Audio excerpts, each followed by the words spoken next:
આજરોજ Shivam row house જે Sabarmati police સ્ટેશનમાં હાથમાં આવે છે એમાં ભોગ બનનાર બલદેવભાઈ સુખડિયા છે. એને એક પાર્સલ આપવા માટે ગૌરવભાઈ નિરંજનભાઈ ગઢવી એક આરોપી આવ્યા હતા અને એ જે આરોપી છે એને અહીંયા પાર્સલ આપ્યા એ નીકળ્યા પછી તેમાંથી ધુમાડો નીકળ્યા લગા અને બ્લાસ્ટ થયા. એમાં જે બલદેવભાઈના ભાઈ છે કિરીટભાઈ એને નાની મોટી ઈજા થયેલ છે, અત્યારે સારવારમાં છે.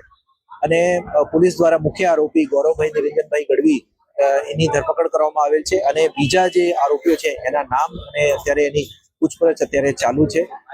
પોલીસ દ્વારા પ્રાથમિક રીતે એમાં એક પારિવારિક ડિસ્પ્યુટ છે એવી રીતે બહાર આવ્યું છે અને વધારે જે આરોપી છે એની ધરપકડ કરવા માટે પોલીસની ટીમો અત્યારે ચાલુ છે.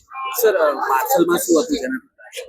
અત્યારે એફએસએલ ની ટીમો એના કેમિકલના સેમ્પલ લઈ રહી છે અને એમાં ધુમાડો નીકળ્યા હતા અને એમાં જે કેમિકલ પાવડરની સાથે સાથે જે ઇલેક્ટ્રોનિક ચીપ છે એ છે અને બ્લેડના ટુકડા પણ હતા જેનાથી ઈજા થયેલ છે. સર, રિમોટથી બ્લાસ્ટ કરવામાં આવ્યો તો અંદર ગ્રેનેડ હતા શું? જે અત્યારે એમાં જે ઇલેક્ટ્રોનિક ચીપ છે એ લગાવવામાં આવી હતી અને જે અહીંયા જે ભોગ બનનારી પૂછપરછ કરતા એ જ્યારે નીકળ્યા હતા આરોપી ત્યારે જે બનાવ બન્યો એવી રીતના અત્યારે પ્રાથમિક રીતે એ જાણવા મળે છે.